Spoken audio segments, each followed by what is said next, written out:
É isso aí, estamos iniciando o nosso Debates de Opiniões.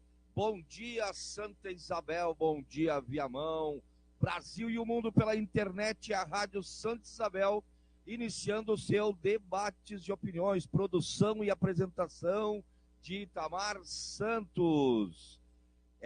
Mais um dia chuvoso no nosso inverno, finalzinho do inverno, início da primavera, mas aqui no Rio Grande do Sul a água tá descendo. Tá descendo. Um abraço aí pro Cleomar da Silva, que já tá ligado lá na nossa live, na página do Itamar Santos, na live do Itamar Santos com o Debates de Opiniões. O nosso Debates de Opiniões, a sua matéria de capa, fala sobre a ditadura no Brasil. Depois de 4 décadas longe do escrutínio público, o relatório foi finalmente reencontrado pelo pesquisador Marcelo Zelic, vice-presidente do grupo Tortura Nunca Mais, de São Paulo. Ele procurava há tempos o documento, mas o encontrou por acaso no arquivo do Museu do Índio, no Rio de Janeiro. Como o AI-5, o material ficou escondido nos arquivos da FUNAI. Inclusive, muitos pesquisadores acreditavam que ele teria sido perdido em um incêndio no Ministério da Agricultura. Na verdade, a tragédia aconteceu às vésperas da comissão de inquérito de Figueiredo. No entanto, após longo período no anonimato, uma cópia está com o grupo de trabalho onde encontra-se graves violações de direitos humanos no campo e ou contra indígenas da Comissão Nacional da Verdade. Jader Figueiredo, autor da pesquisa, foi uma figura ímpar, apesar de ter sido destacado para o trabalho pelo general Linha Dura Albuquerque de Lima, que à época ocupava a pasta do interior. A gravidade de suas acusações, que vão de desvio de recursos e venda de terras indígenas e assassinato, prostituição de índias e trabalho escravo, colocaram-no contra o próprio regime militar. Foram muitos os esforços para mitigar a repercussão do escândalo no exterior. As denúncias chegaram a ser destaque no jornal americano The York Times, e na revista alemã Der Spiegel. Um documento confidencial da Aeronáutica de 26 de outubro de 1970, localizado pelo grupo Tortura Nunca Mais, afirma que o fluxo de informações contra o Brasil no exterior é constante e se faz em larga escala. Diz o trabalho relativo à matança de índios foi completamente neutralizado e desmoralizado face às atividades das autoridades brasileiras. Não é de se estranhar, portanto, que o relatório Figueiredo tenha ficado mais de 4 décadas esquecido no arquivo da FUNAI, cuja criação em 1967 coincide com a extinção do SPI. Evidentemente, o fato dele ter permanecido oculto nas bases de dados da história brasileira tem seu fundo intencional. O SBT está fazendo uma série de reportagens sobre a ditadura. Nós recuperamos aqui um áudio e vamos passar para você relembrar dessa série de reportagens que fala sobre a ditadura, e você também, que já esqueceu que passamos por uma ditadura no Brasil há pouco tempo atrás, e para aqueles que não sabiam, né, vamos ouvir a reportagem. Essa reportagem fala sobre as questões afetas aos índios. Vamos ouvir. É triste, meu amigo, minha amiga, é muito triste, é deprimente e é indignante. A ditadura matou, dizimou milhões de indígenas, prostituiu, humilhou. Isto é genocida, isto é criminoso. E nenhum milico foi condenado no Brasil até hoje, 50 anos após. O povo brasileiro tem que se atentar para esse tipo de coisa. Você que está me assistindo no Facebook, você que está nos ouvindo no nosso aplicativo ou no nosso site na internet, você não é índio. E aí diz, garanto, eu não sou índio. E quando isso acontecer com você, ou como já acontece nos guetos da pobreza brasileira, onde filhos dos pobres, filhos dos negros, dos índios, aqui na região urbana, são mortos pelas balas não tão perdidas do crime brasileiro. Crime igual àquele que matou, que dizimou tribos inteiras. Mais de 3 milhões de índios, com certeza. É um absurdo.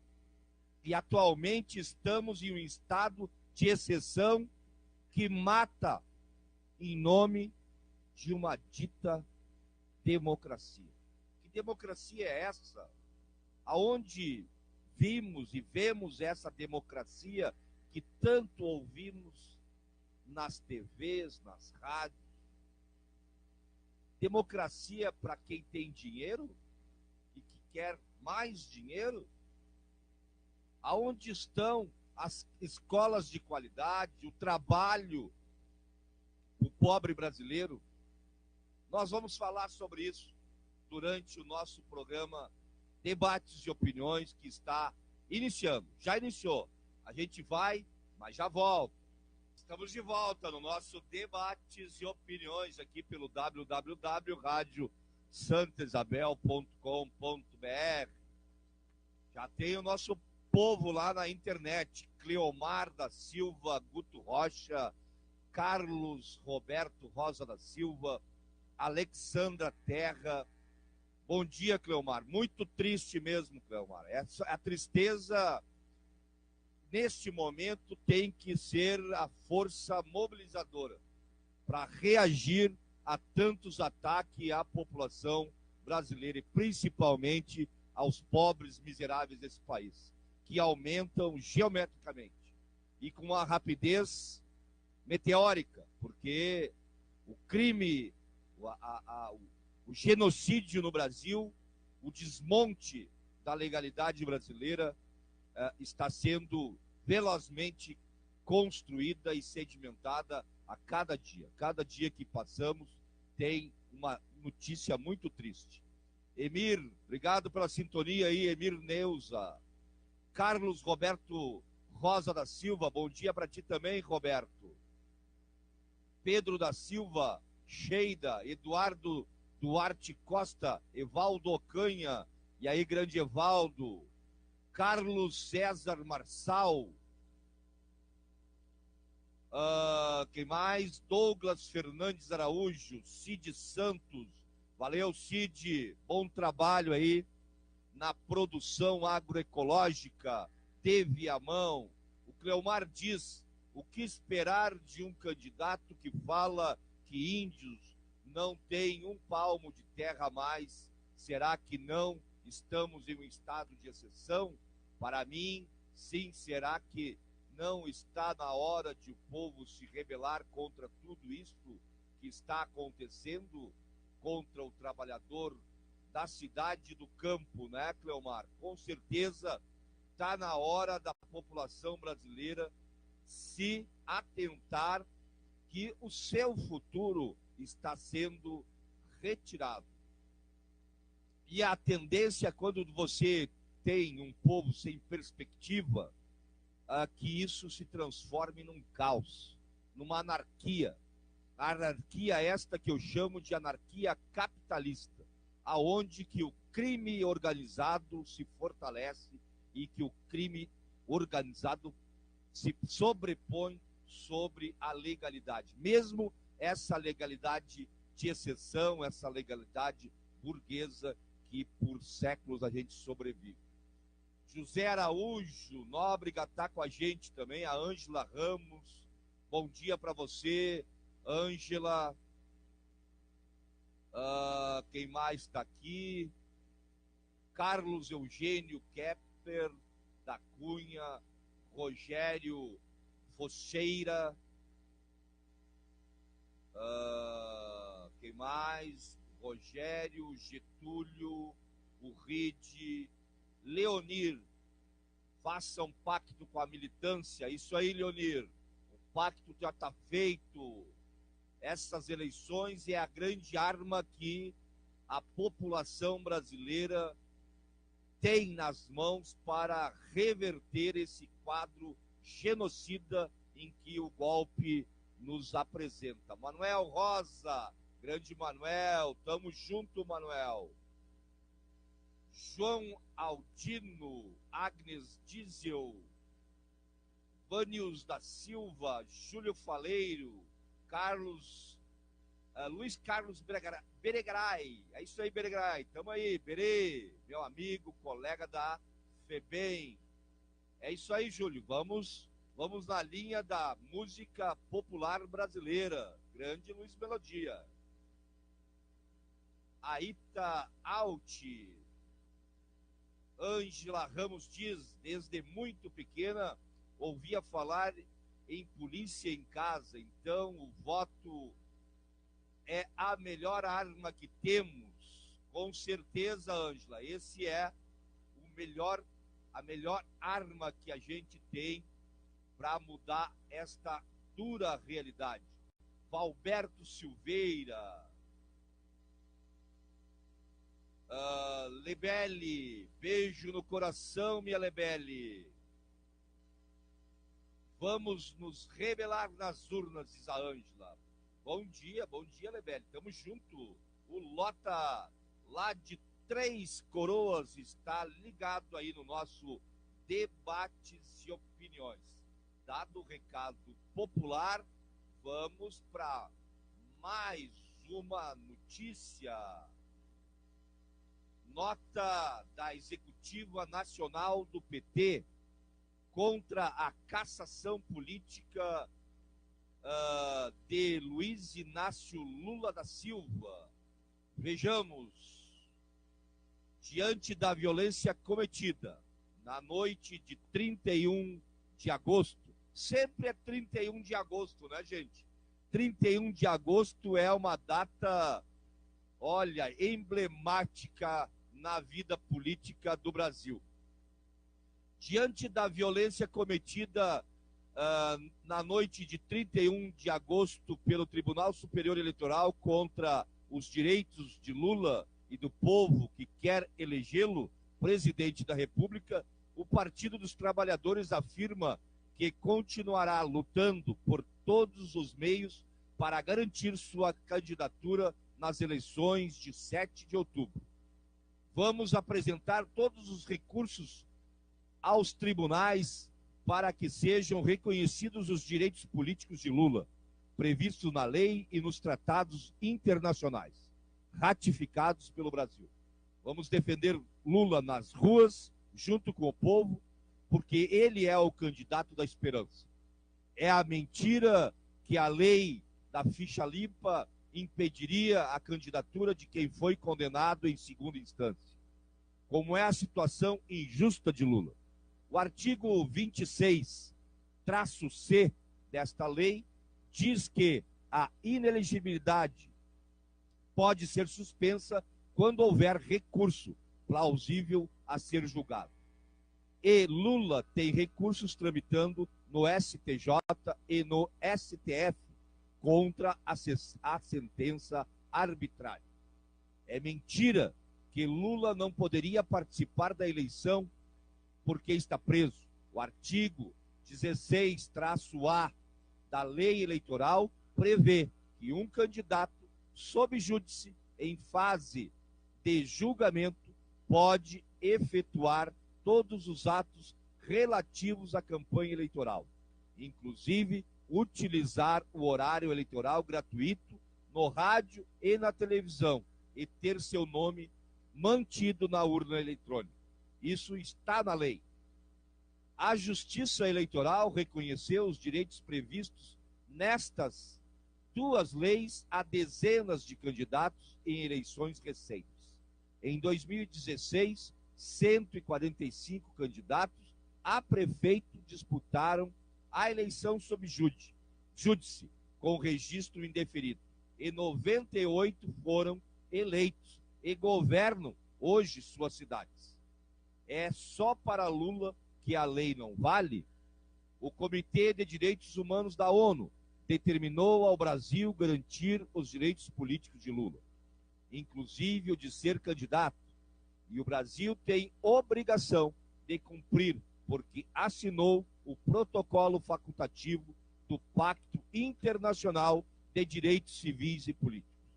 E o Congresso Nacional aprovou o decreto legislativo número 311, que reconhece a autoria ou a autoridade do comitê. O STE não tem autoridade para negar o que diz um tratado internacional que o Brasil assinou soberanamente. É falso o argumento de que o TSE teria de decidir sobre o registro de Lula antes do horário eleitoral, como alegou o ministro Barroso. Os prazos foram atropelados com o objetivo de excluir Lula. São arbitrariedades assim que geram insegurança jurídica. Há um sistema legal para os poderosos e um sistema de exceção para o cidadão Lula. Em uma semana que envergonhará o judiciário, para sempre a cúpula desse poder negociou aumento de 16,4% nos salários já indecentes de ministros e juízes. Sancionou a criminosa terceirização dos contratos de trabalho. E agora atacou frontalmente a democracia, os direitos dos eleitores e os direitos do maior líder político do país. É uma cassação política baseada na mentira e no arbítrio, como se fazia no tempo da ditadura. A violência praticada hoje expõe o Brasil diante do mundo como um país que não respeita suas próprias leis, que não cumpre seus próprios compromissos internacionais, que manipula o sistema judicial, que cumpre em cumplicidade com a mídia para fazer perseguição política. Este sistema de poder, fortemente sustentado pela Rede Globo, levou o país ao atraso e o povo ao sofrimento e trouxe a fome de volta. A candidatura do companheiro Lula é a resposta do povo brasileiro aos poderosos que usurparam o poder. Lula e tudo o que ele representa está acima dos casuísmos, das manobras judiciais, da perseguição dos poderosos. É com o povo e com Lula que vamos lutar até o fim. Lula livre, Lula candidato, Lula presidente, Comissão Executiva Nacional do Partido dos Trabalhadores. Em nota oficial, se pronuncia para todos os meios de comunicação que assim desejarem e respeitarem essa notícia, divulguem, para que todo o povo brasileiro saiba que há no Brasil um estado de exceção, um estado de perseguição ao cidadão Luiz Inácio Lula da Silva. A gente vai e já volta aqui com o nosso Debates. Estamos de volta com o nosso Debates e Opiniões aqui pelo www.radiosantosisabel.com.br. Valeu, Sônia, a Sônia Carvalho, a Laura Valéria Escobar, a Rose Mendes, Bom dia, Sônia, estamos aí. A Cléo Silva, a Aline Car, Car, Cal, isso, né? Não consegui pronunciar, Aline, desculpa. O Rogério Ferreira de Fraga, o João Luiz dos Santos, a Sarlene Macuxi, lá do Acre, né? É Acre, Sarlene? Conta para nós aí se é do Acre. Rosânia Kosenko de Oliveira, obrigado, Rosane, abraço para você também. Bom dia. É isso, por enquanto são esses aí as pessoas que estão na nossa live. Mais uma notícia aqui. Desembargador faz balanço de 9 meses da reforma trabalhista, abre aspas, conduz ao caos social para a satisfação do capital estrangeiro, fecha aspas, diz o desembargador em tempos de direitos trabalhistas ameaçados alviçarás. O professor Jorge Luiz Souto Maior, livre docente de Direito do Trabalho da USP, agora é desembargador do Tribunal Regional do Trabalho da 15ª Região, o TRT 15, com sede em Campinas, juiz titular da 3ª Vara do Trabalho de Jundiaí, São Paulo, desde 1998. Souto Maior foi promovido por unanimidade pelo Tribunal Pleno Administrativo do TRT 15. Sua nomeação saiu no Diário Oficial da União de 15 de agosto. Assumiu oficialmente a sua função no dia seguinte, em 17 de setembro, às 17 horas, na sede do TRT em Campinas, aconteceu ou acontecerá, né? Acontecerá a cerimônia solene de sua posse. Crítico severo da reforma trabalhista, ele utiliza sempre, entre aspas, a famigerada Lei 13.467 de 2017. Souto Maior previu em 2017 o que está acontecendo no Brasil nos últimos meses. Ele deu entrevista exclusiva ao Viomundo, né, onde disse que caminhamos para um aprofundamento da maior crise, que não é só econômica, mas também social, política e cultural. Né? Você pode acessar lá o site do Viomundo, que vai ver na íntegra toda a entrevista do professor juiz desembargador Jorge Luiz Souto Maior. Ele diz, entre tantas outras coisas, não é agradável afirmar que se estava certo quando o que se previa era um resultado pessimista. Mas, enfim, lamentavelmente, está confirmado que a aprovação da reforma trabalhista permitia prever no ano passado. E esta entrevista vem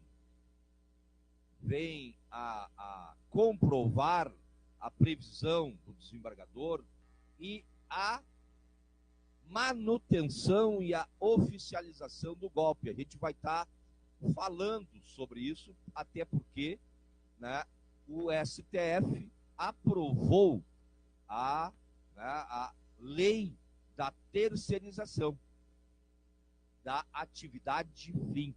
Isto é o fim, né? O início do fim, por exemplo, do serviço público. E é o fim do trabalho formal no Brasil, com certeza. O poder da indústria do tabaco é do Vale do Rio Pardo, Rio Grande do Sul, que emana o discurso e o lobby em defesa do cigarro no Brasil. Desde 2011, os autores João Pedro Pérez e Morit Neto investigam o tema do tabagismo no Brasil, o maior exportador mundial da folha de tabaco do mundo.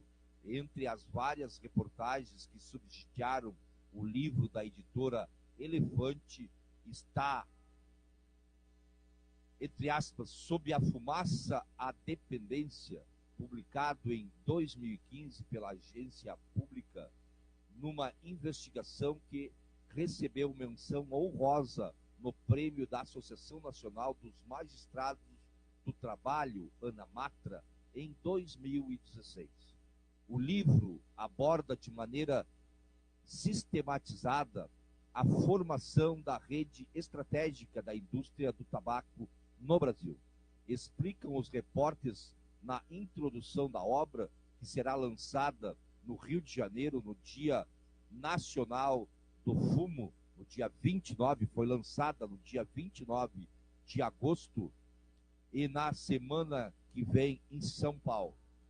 O cerne desta articulação da indústria tabagista são as milhares de famílias rurais responsáveis pelo plantio do tabaco e suas ligações permeadas por essa mesma indústria junto a políticos, juízes, imprensas e sindicatos.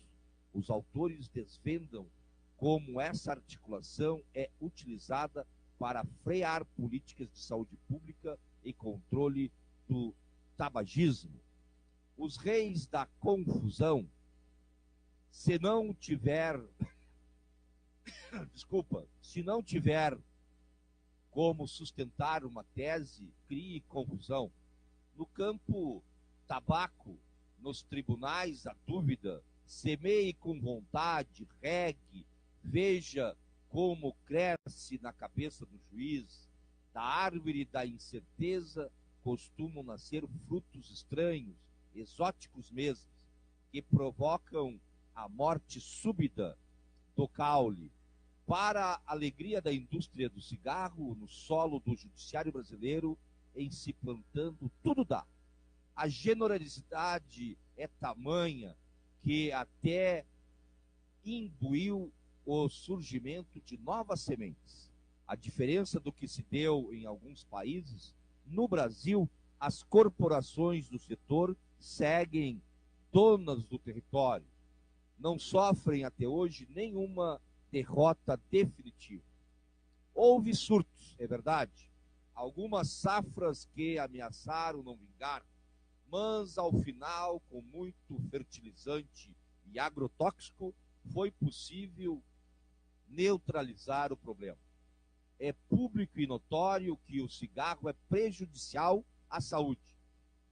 Ninguém pode afirmar que não sabia que o cigarro é prejudicial. Disse em 2012 o advogado Eduardo Ferrão, contratado pela Souza Cruz. Ele é natural de Santa Maria, região produtora de tabaco, e foi sócio e aluno do ex-ministro do Supremo Tribunal Federal, Nelson Jubim, que integrou o Conselho de Administração da Souza Cruz. Perceberam, meus amigos, como é feita esta engrenagem política? Vamos lembrar, Nelson Jubim era de qual partido mesmo? Do MDB, do velho e do novo, que não é novo e é velho. Perceberam como que as coisas estão engrenadas, como disse aquele senador, com o STF, tudo junto, tudo combinado. Aí está, juiz, membro do Conselho Administrativo da Souza Cruz, foi deputado, foi senador, foi ministro. Está aí uma das comprovações do golpe. Um golpe internacional, um golpe multinacional contra o povo brasileiro. E segue a matéria. A declaração veio após a vitória em um caso emblemático que reúne todo o escopo argumentativo da indústria e todos os matizes que permeiam o judiciário quando se trata de responsabilidade civil dos fabricantes de cigarro. Em 2005, a família de Vitorino Matiasi ingressou com ação na comarca de Cerro Largo, Rio Grande do Sul, no extremo oeste gaúcho, cobrando da Souza Cruz indenização pela morte do homem, ocorrida 4 anos antes em decorrência de câncer de pulmão. Os parentes alegam que Vitorino, nascido em 1940 e fumante desde a adolescência, foi iludido pelas propagandas e não conseguia deixar de fumar. O que ocorreu efetivamente apenas às vésperas da morte, quando já não tinha força para aspirar. É basicamente em cima desses dois aspectos que atua a indústria, qualquer que seja o caso, sem entrar nos pormenores jurídicos, o que já é feito com mais competência em várias obras especializadas. Argumenta-se que fuma quem quer, o chamado livre-arbítrio, e que não há como provar a correlação entre doença e morte, o chamado nexo causal.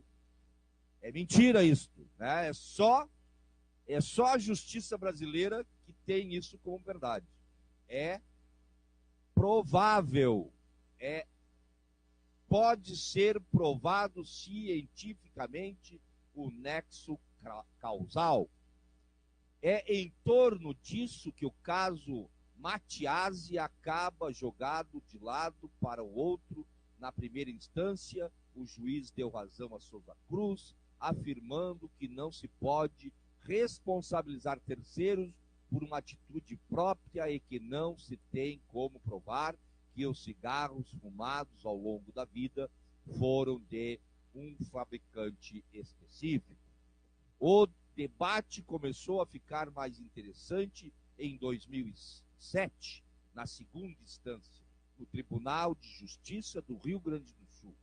Até hoje, um espaço privilegiado de teses pró e contra a responsabilidade civil da indústria.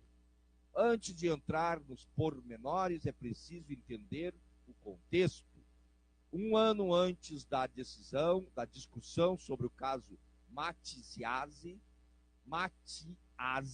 em 2006, a juíza federal norte-americana Gladys Kessler, da Vara de Colômbia, proferiu uma sentença histórica na qual acusou a indústria de atuar de forma coordenada para enganar o governo, a comunidade médica e a sociedade como um todo.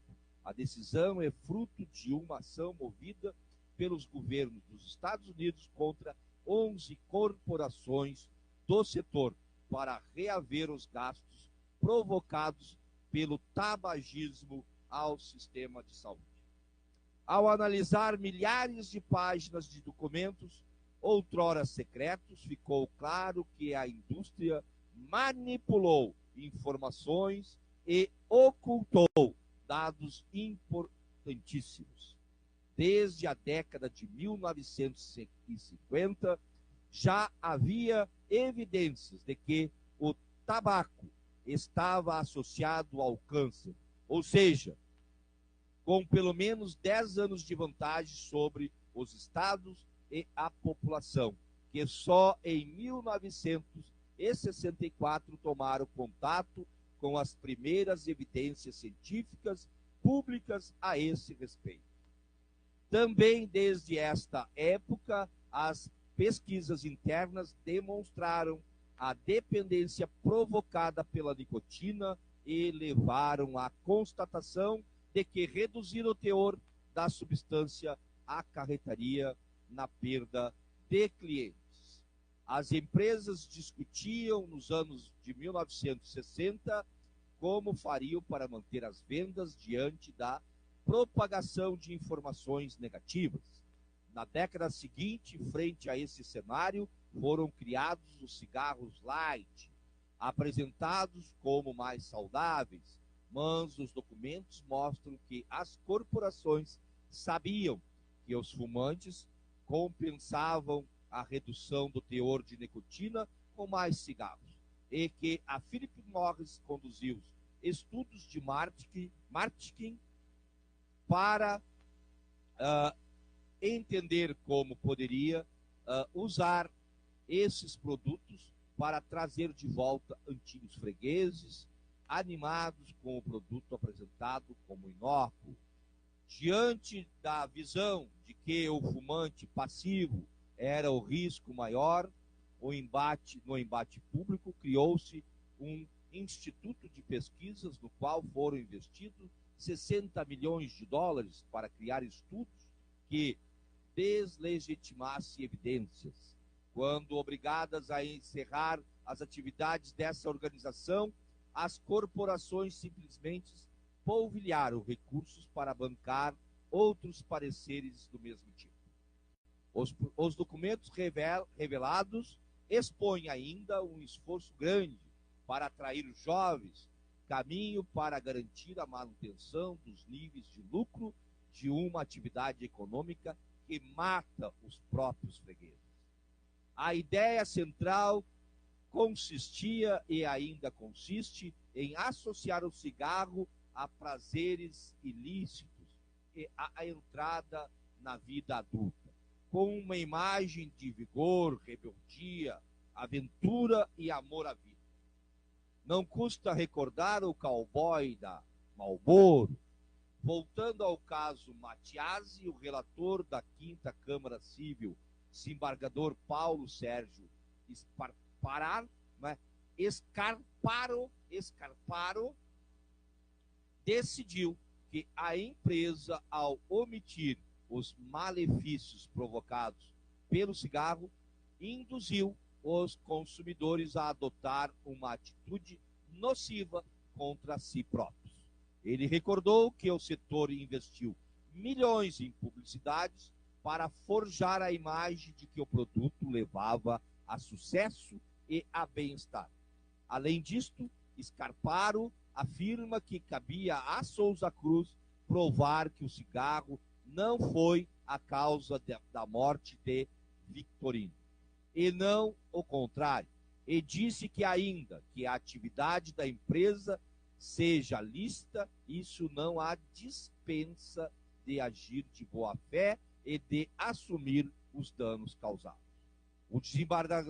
O desembargador Pedro Luiz Rodrigues Bosley afirmou que, abre aspas, há muito tempo, fecha aspas, são conhecidos os riscos dos cigarros e que basta força de vontade para parar de fumar.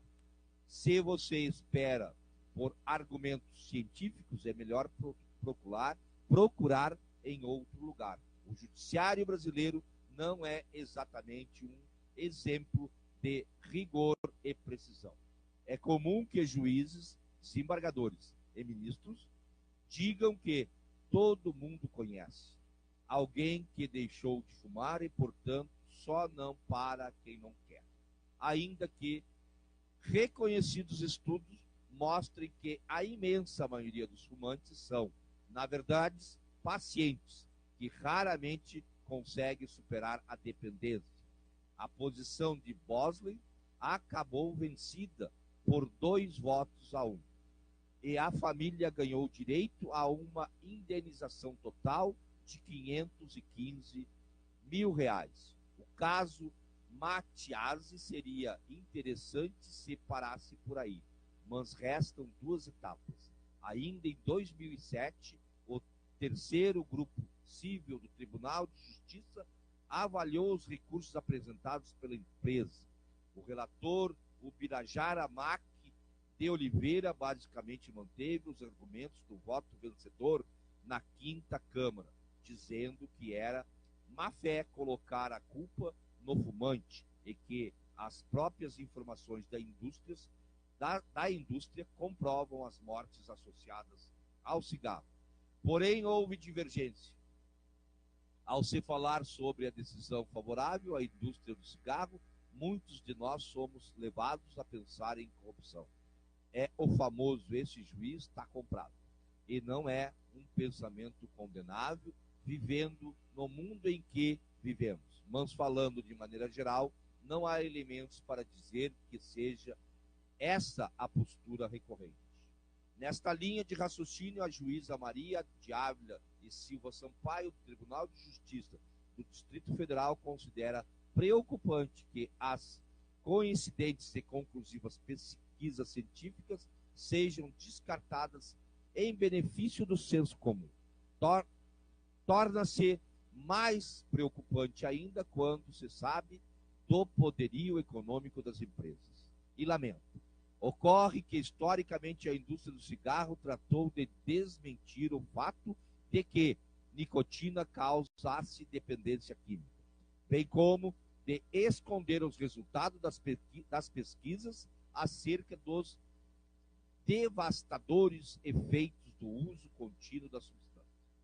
Um estudo analisou todas as 96 ações com acórdão publicado em 2007 e abril de 2010 por danos morais materiais. Em apenas 9 casos, as decisões foram total ou parcialmente favoráveis às vítimas. No geral, a produção de provas pouco importou aos juízes e desembargadores. Vamos tentar nos colocar por um segundo na posição de um juiz brasileiro. O mais provável é que sejam homens de 60,1% e brancos. Ou melhor, mais provável é que sejam um homem, né? 64,1% são homens, juízes, e 82% são brancos. E são nascidos em família de classe média para cima e conservador, bem conservador. Né? E é hereditário, tem que incluir isto, né? É hereditário a ocupação da maioria das cadeiras no judiciário brasileiro. Ou seja, são famílias de classe média alta e classe rica que ocupam as principais cadeiras no judiciário brasileiro. E são muito conservadores, é uma pessoa que valoriza a iniciativa individual, a propriedade privada e a liberdade irrestrita às pessoas. E não estão preocupados com a doença e muito menos com as pessoas. Isto é uma triste realidade no Brasil. E prova também que esta justiça, por ser composta desta maneira, é política. E isto vem, mais uma vez, a comprovar a perseguição política existente contra o cidadão Luiz Inácio Lula da Silva. Então, a indústria ganha, mata e é inocentada pela atual composição do judiciário brasileiro. E desrespeita a lei internacional, desrespeita pareceres científicos e estudos científicos que provam o contrário da decisão da maioria desses magistrados. Nós estamos em um golpe midiático e jurídico no Brasil. Quanto tempo vai durar isto? Não sei. Só sei que o povo brasileiro tem que se acordar com muita pressa. A gente vai e volta. Debates de opiniões. E é aqui no www.radiosantosabel.com.br.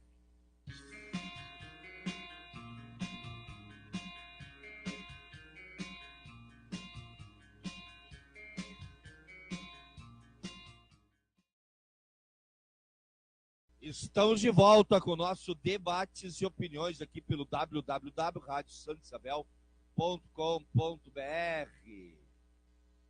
Aí, tem mais gente lá chegando na nossa live. Obrigado aí pela sintonia, pessoal. O Delci Pandolfo, o Marcos Negreiros, Marquinho, grande abraço, Marquinho. Vera Helena, Mariane Guimarães, Luiz. Deixa eu ver aqui o Luiz. Luiz, da onde tu é, Luiz? Luiz Antônio de Souza, Silvia Nunes.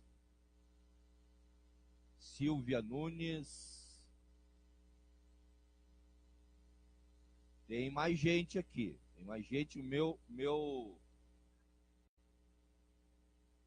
mouse aqui trancou. Trancou o mouse do Itamar aqui. Isso aí, pessoal, tá chegando lá na nossa live para deixar o seu comentário, né? Valeu aí pela lembrança, pela espiada, né? O programa Debates e Opiniões. Todo mundo, né, ou uma grande parcela da população brasileira reclama do Sistema Único de Saúde e o SUS, né? E bate no peito. Eu tenho um plano privado de saúde. A gente buscou uma notícia lá dos Estados Unidos, e ela é chamada conta surpresa. Mesmo tendo plano de saúde, o americano deve $109 mil por atendimento em emergência. Com informações de Chad Ternuê na Case News. Olha, o meu inglês é horrível, gente. Me desculpa, porque, olha, é difícil o negócio. Depois que foi salvo, isso em 31 de agosto, tá, gente? Ontem. Depois que foi salvo de um ataque cardíaco, a primeira coisa que o professor de história, Drake Calvert, quis saber ainda na cama do hospital foi se o seu seguro de saúde cobria todos os procedimentos pelos quais tinha passado. Ele vive no Texas, Estados Unidos, e é uma preocupação financeira que acompanha quase toda a internação hospitalar americana, segundo uma matéria publicada esta semana no Case News. No caso de Dale, a preocupação vinha do fato de que, como estava sozinho em casa na hora do ataque, ele havia sido levado pelo vizinho ao hospital mais próximo, mas era um que não se enquadrava na rede do seu seguro. A resposta do hospital foi de que Dale não devia se preocupar, aceitariam o seu convênio. Porém, um tempo depois, a conta chegou pelos Correios. 165 mil cobrados pelo hospital por uma cirurgia e 4 dias de internação. O seguro havia coberto apenas 55,8 mil dólares. Ou seja, o professor deve pagar quase 109 mil dólares ainda. Para completar tudo indica que o valor total da conta é alto demais para os procedimentos feitos. Um preço razoável considerando a média cobrada por outros hospitais, ficaria em torno de 36,8 mil dólares, 4 vezes menos. O caso de Calvert não é incomum.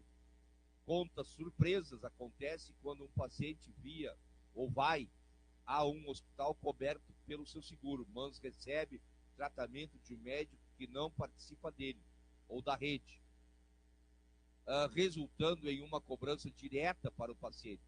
Elas também podem ocorrer em casos como o de Calvert, onde as seguradoras pagam pelos cuidados de emergência necessários no hospital mais próximo, mesmo que seja fora da rede, mas o hospital e a seguradora podem não concordar com o preço razoável. O hospital, então, exige que os pacientes paguem a diferença em uma prática chamada de cobrança de saldo, dizia a matéria.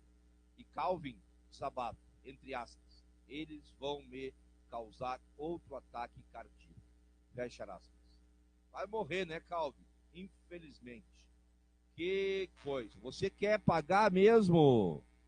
Hein? Aqui no Brasil, eles estão falando coisa igual a isso, chamando da consulta social. Você acredita nisto, meu amigo, minha amiga? É um absurdo esse tipo de coisa. Os caras vão cobrar o que querem, quando querem, a hora que querem, de quem necessitar de atendimento, principalmente nos atendimentos de urgência e emergência. É um assalto, é um crime o que acontece com esse tipo de política de saúde. E o Sistema Único de Saúde sofre desse ataque. E agora estão criando a consulta social. O que é a consulta social? O médico é credenciado pelo Sistema Único de Saúde e, geralmente, a medicina especializada é a mais cara e a que menos oferta tem no Brasil. E creio que em todas as partes do mundo. Porque a especializada é de alto nível tecnológico e de alto nível científico a especialização desse profissional. Nada mais justo que se remunere por isso. Mas não esse absurdo, não esse assalto que aconteceu lá nos Estados Unidos e que acontece aqui no Brasil também. Né? E tendo isto, estas especialidades aqui no Brasil são contratadas pelo Sistema Único de Saúde. Nas várias vezes, há poucos hospitais no Brasil públicos com grandes especialidades. A gente tem aqui no Rio Grande do Sul o Conceição, o Hospital de Clínicas, que são os maiores, né, hospitais públicos que detêm um grande número de especialidades. Pois bem, aquilo que não é público, o SUS compra fora. E comprando esse serviço fora, a demanda, a procura é muito grande, a oferta é muito pouca, e aí se cria a fila. Aí entra a esperteza, né, desse médico especialista ou destas empresas que prestam esse serviço. Se essas lista é lenta, né, as pessoas estão aí 4, 5, 6 anos na fila de espera para uma consulta. Nós falamos agora sobre câncer, né? Uma consulta de onco, né? Esta lista estão nas secretarias de saúde. São de propriedade do poder público. Só o poder público deveria operar esta lista, marcar as consultas por mim, por ti, por você que está aí nos assistindo. Mas ainda há uma ação um tanto quanto nebulosa nesta, vamos dizer assim, fidelidade, nesse sigilo que a gente ainda não consegue entender. Esta lista do Sistema Único das especialidades estão chegando a esses serviços privados. Esses serviços privados entram em contato com o paciente da lista e diz assim: olha aqui, Joãozinho, olha aqui, Mariazinha, você vai levar mais 3, 4 anos, além do que você já esperou, para ter essa consulta. Eu te cobro R$ 500 pela consulta. Você vem aqui que eu lhe atendo. Eu te dou um desconto, te cobro R$ 200 pela consulta. Você vem aqui que eu lhe atendo. Ou seja, eles já estão operando a dupla cobrança no Sistema Único de Saúde. Já tem o por fora. E, infelizmente, as pessoas pagam para isso. Isto é um horror, isto é criminoso e estamos denunciando hoje esse tipo de falcatrua dentro do Sistema Único de Saúde, promovido por espertalhões. E a gente vai apurar quem são esses espertalhões que estão fazendo a dupla cobrança no Sistema Único de Saúde. É um absurdo o que fazem com a vida das pessoas. A gente vai, mas volta aqui no Debates e Opiniões. Quando à meia-noite me encontrar junto a você, algo diferente vou sentir, vou precisar me esconder. Na sombra da lua cheia, esse medo de ser um vampiro, um lobisomem, um saci pererê. Um vampiro, um lobisomem, um saci pererê.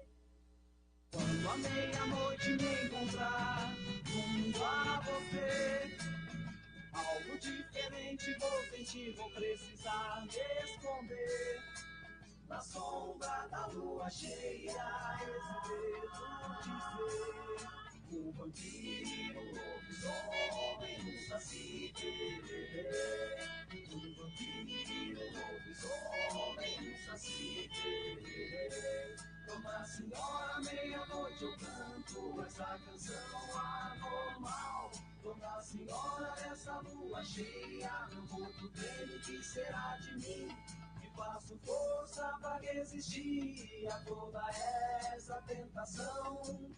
Na sombra da lua cheia, esse medo de ser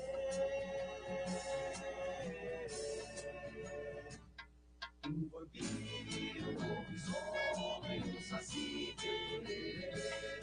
Um vampiro, um lobisomem, um saci pererê.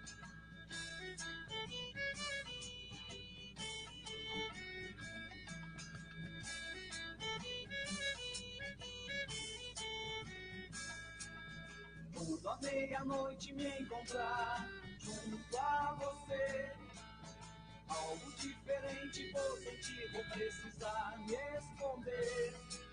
Na sombra da lua cheia, esse medo de ser um vampiro, um lobisomem, um saci pererê. Um vampiro, um lobisomem, um saci pererê. Dona Senhora, meia-noite eu canto essa canção anormal. Dona Senhora, essa lua cheia, meu corpo treme, que será de mim? Que faço força pra resistir a toda essa tentação. Na sombra da lua cheia, esse medo de ser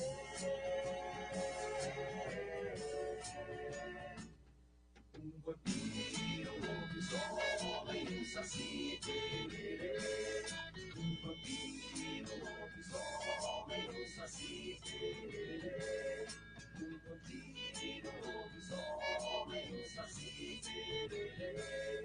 Um vampiro, um lobisomem, um saci pererê. É isso aí, Almôndegas. Essa aí é da minha infância, gente.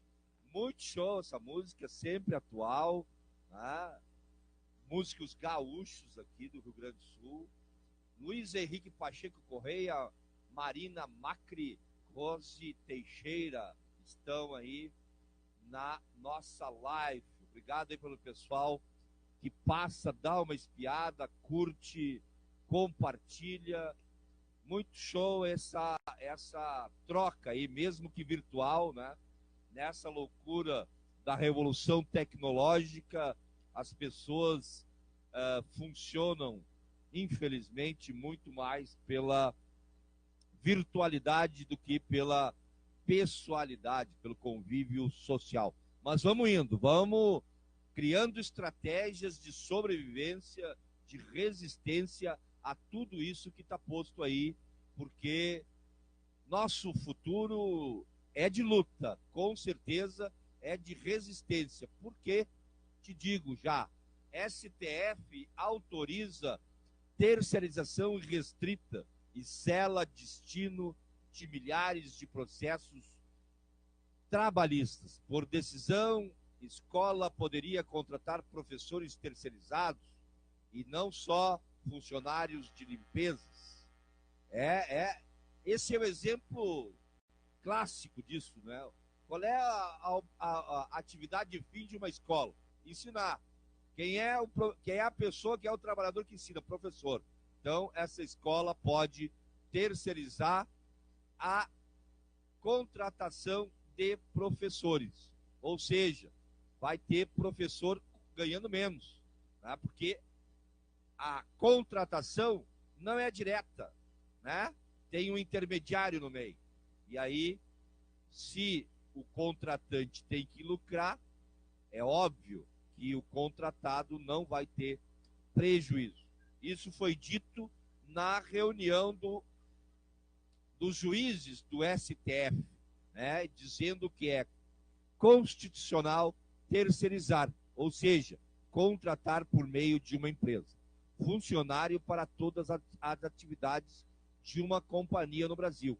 A decisão foi tomada nessa quinta-feira pelo plenário do Supremo Tribunal Federal, o STF, e terminou com o placar de 7 votos contra 4. A maioria dos ministros entendeu que parte da súmula 331 do Tribunal Superior do Trabalho, TST, que proibia a terceirização da atividade fim, ou seja, uma escola poderia contratar faxineiros terceirizados, mas jamais professores terceirizados, feria a Carta Magna.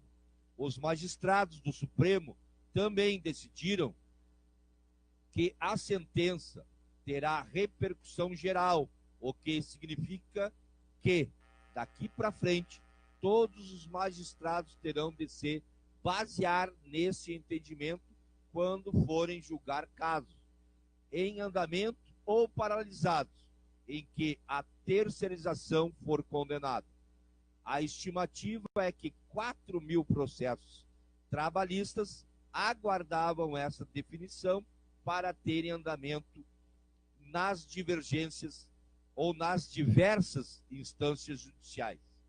A decisão do STF dá força para a nova lei da terceirização, aprovada pelo Congresso Nacional e sancionada pelo presidente Michel Temer no ano passado.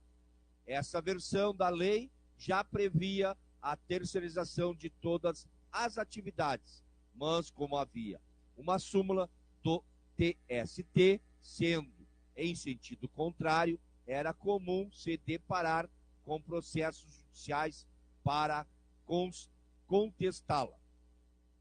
Na sentença, a maioria dos juízes do Supremo aceitou os argumentos dos advogados da Associação Brasileira do Agronegócio, a ABAG, que havia sido condenada com base na regra que limitava a terceirização. A queixa da ABAG era que a súmula do TST fazia uma interpretação extremamente restrita da terceirização. Dizia ainda que a limitação da terceirização de serviços ofendia os princípios da legalidade, da livre iniciativa, da livre concorrência e os valores sociais do trabalho. Que livre concorrência tem o trabalhador se a concorrência é para baixo? sempre para baixo. Ou você pega o salário que te ofereceram, ou você não trabalha. E aí, se você não trabalha, você morre de fome. É simples assim.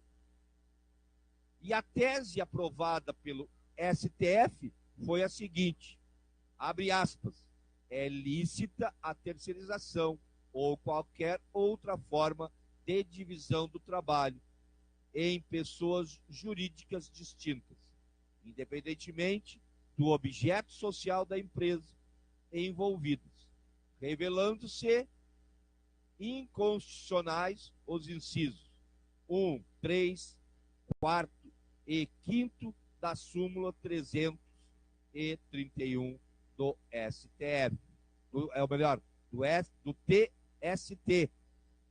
O relator do caso, o ministro Luiz Roberto Barroso, entendeu que legislação precisa evoluir, assim como a sociedade tem evoluído. Por isso, acatou a proposta dos defensores da entidade ruralista. Estamos vivendo a revolução tecnológica. Milhões de pessoas se intercomunicam pela internet. Vivemos sob uma nova ideologia, nova gramática. Não há setor da economia que não tenha sido afetado, afirmou. Barroso, Barroso, vamos terceirizar a tua função aí, vamos contratar os juízes pela 1/3 do que vocês cobram do Poder Judiciário para fazer, legalizar esses crimes aqui. Tá legal, Barroso? Vamos contratar, terceirizar o Judiciário. Agora pode. Agora pode. E olhe o voto deles. O voto de Barroso foi seguido pelos ministros Carmen Lúcia, Celso de Mello, Gilmar Mendes, Alexandre de Oliveira, Dias Toffoli e Luiz Fux. Na outra frente ficaram os ministros Marco Aurélio Mello, Edson Fachin, Rosa Weber e Ricardo Lewandowski. Os 11, todos eles são de grandes famílias, hereditariamente ocupantes do STF, da Justiça. Quem votou a favor e quem votou contra. Eles trocam, eles combinam para uma hora um posar de bom moço, outro posar de vilão da história. Mas todos eles, olha, com raríssimas exceções, são tudo capitão do mar. Tudo pago pelo sistema para escravizar o povo brasileiro. Esta é a grande verdade. No próximo bloco, a gente vai falar das consequências dessa escravidão. Eles revogaram no dia 31 de agosto a Lei Áurea no Brasil. Infelizmente, é esta verdade que a gente está assistindo no Brasil atualmente. É uma barbaridade, é um crime o que fazem com a população brasileira. É um crime, olha, assim, ó, é criminoso, é genocida o que está acontecendo no Brasil em tão pouco tempo, né? 2, 3 anos do golpe, né? E a gente vê esse tipo de coisa acontecer tão drasticamente, tão violentamente no Brasil, infelizmente. A gente vai, mas já volta.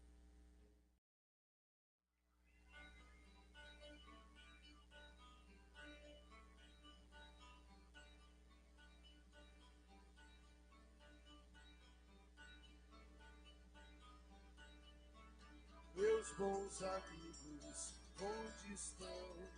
Notícias de todos, quero saber. Cada um fez sua vida de forma diferente. Às vezes me pergunto, malditos ou inocentes.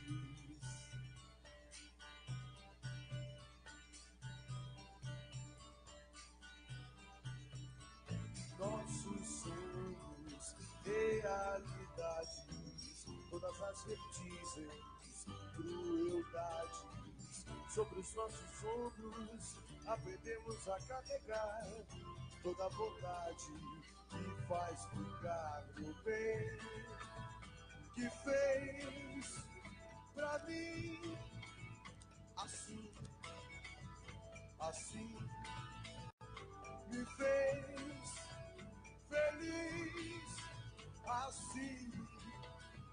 O amor sem fim não existe.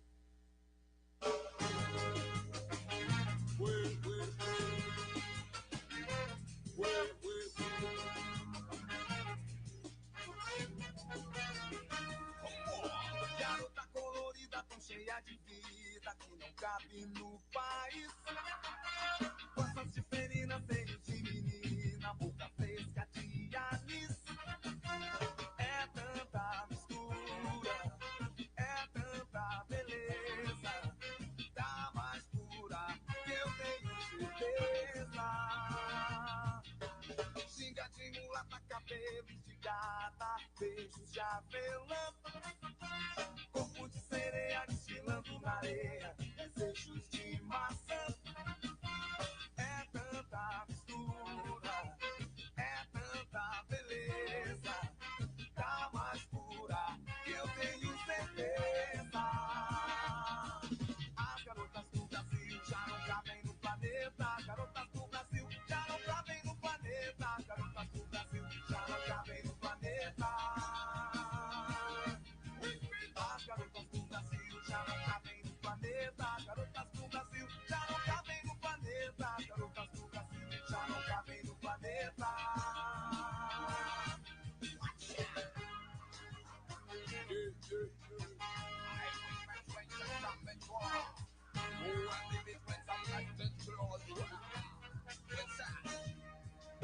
Garota colorida, tão cheia de vida que não cabe no país.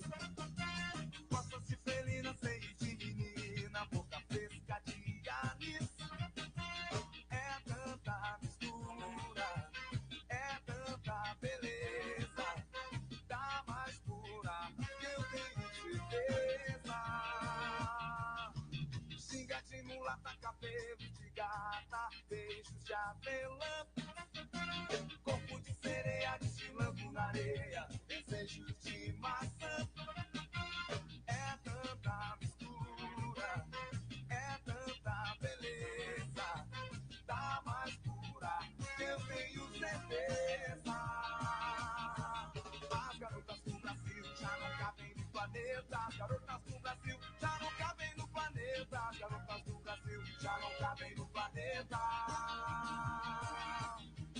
As garotas do Brasil já não cabem no planeta. As garotas do Brasil já não cabem no planeta. As garotas do Brasil já não cabem no planeta. We bring Central. We make big more. I wake my ways up. With the garotas do Brasil já não cabem no planeta. Garotas do Brasil já não cabem no planeta. Garotas do Brasil já não cabem no planeta. Garotas do Brasil já não cabem no planeta. Garotas do Brasil já não cabem no planeta. Garotas do Brasil já não cabem no planeta. Garotas do Brasil já não cabem no planeta. Garotas do Brasil já não cabem no planeta. Garotas do Brasil já não cabem no planeta. Garotas do Brasil já não cabem no planeta. Garotas do Brasil já não cabem no planeta. Garotas do Brasil já não cabem no planeta.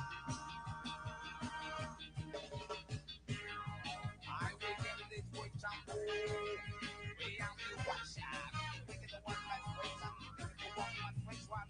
I think it's the one last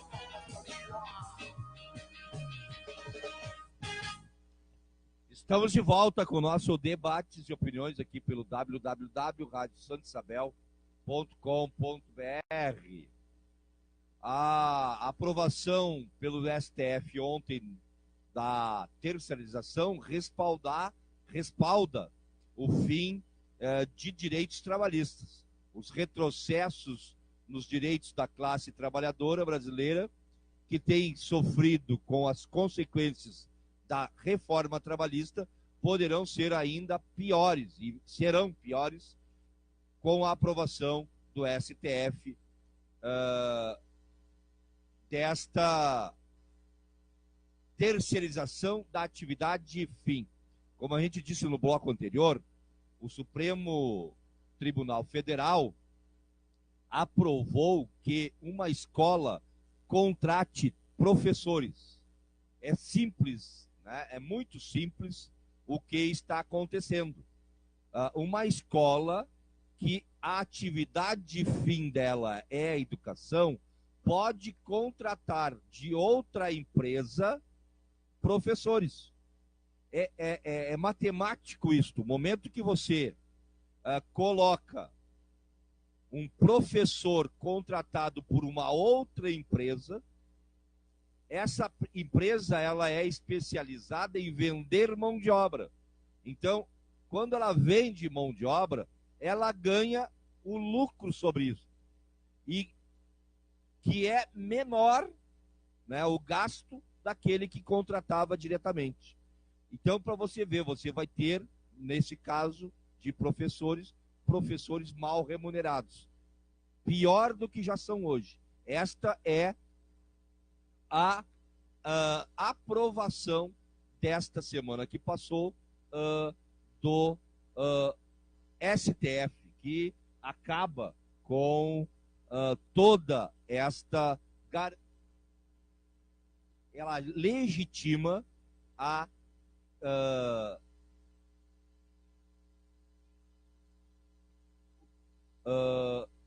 governo golpista de Michel Temer.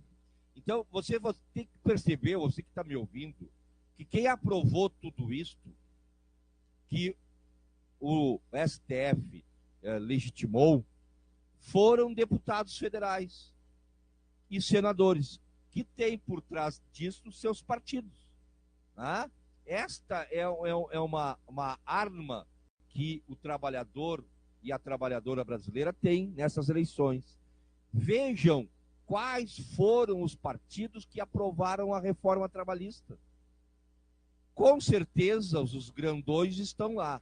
PSDB, PP, PSB, PTB, MDB. Essa gente toda está lá fazendo e aprovando e destruindo com teus direitos. Hoje você não tem mais direito a ter um emprego fixo, por exemplo. Né? Hoje tem a possibilidade do empresário, de qualquer tipo de empresário, contratar trabalhadores pelo regime intermitente. Isto ou seja, dizer que você vai trabalhar só quando o patrão quiser. E ele vai te pagar só pelas horas trabalhadas. Esta é a grande verdade que está acontecendo.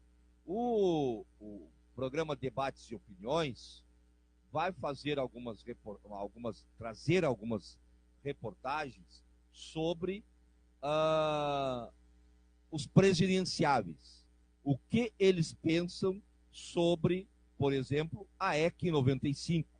Né? Uma das grandes responsabilidades dos presidenciáveis nesta eleição é responder como pretendem recuperar o crescimento econômico no Brasil, uma vez que, além de demonstrar as escolhas de políticas econômicas dos candidatos, a resposta a esta pergunta revela o entendimento que cada candidato tem da função do Estado para a sociedade.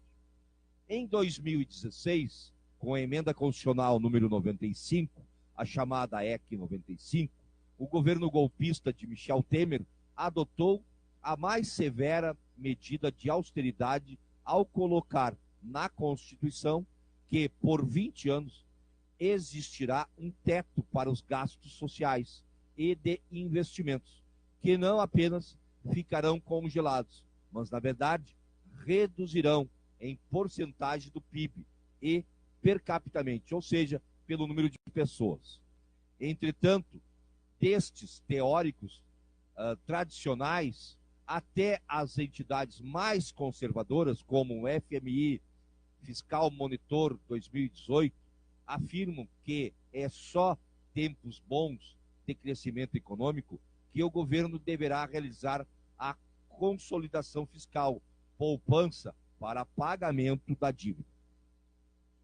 Isto porque, em momentos de crise, é essencial que o Estado adote medidas econômicas que ampliem os gastos públicos para gerar emprego e renda, já que o setor privado está numa fase de baixo investimento.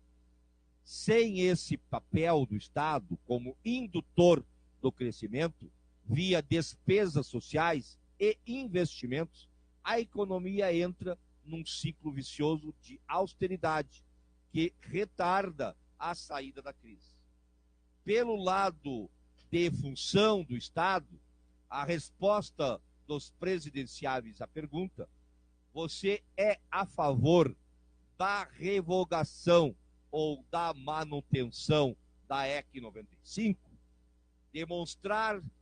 Demonstrará se existe ou não compromisso com a Constituição Federal e os direitos sociais inscritos, visto que somente é possível realizar esses direitos como saúde, educação, alimentação, moradia, previdência e outros, se existir financiamento adequado para políticas públicas que os promovam. Ao cortar justamente os gastos sociais e de investimentos, a austera EC 95 demonstra que não é mera opção de política econômica e fiscal, mas sim de organização e atuação do Estado. Necessariamente, a austeridade está ligada à ideia de um Estado que é mínimo para a maioria da população, com redução de seu papel na garantia de direitos, mas, ao mesmo tempo, é máximo a pequeníssima parcela da população para quem o Estado permanece grande, por meio das transferências do fundo público para o setor privado, via pagamento de juros dos títulos da dívida, subsídios e gastos tributários. Com essa perspectiva do que a EC 95 representa, há poucos meses das eleições, é essencial conhecer como os programas de governo de cada candidato e candidata à presidência se posicionam sobre a revogação ou a manutenção da EC 95. A partir do próximo programa, estaremos falando sobre isto aqui com você. E agora a gente se despede, agradece a sua participação aqui pelo www.radiosantosabel.com.br ou pelo nosso aplicativo, assim como você que nos deu uma espiada aqui na nossa live do Facebook, do Itamar Santos. Muito obrigado pela sintonia. Estaremos de volta no próximo sábado aqui na nossa rádio Santa Isabel. Fica aí com a boa música da Santa Isabel e o programa do Alemão do Itaqui. Até lá.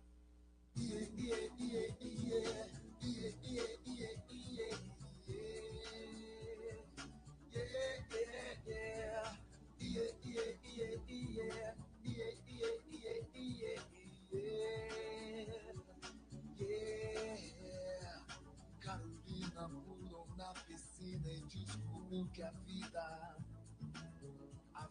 é fina. Johnny resolveu subir no morro e desapareceu ali na esquina.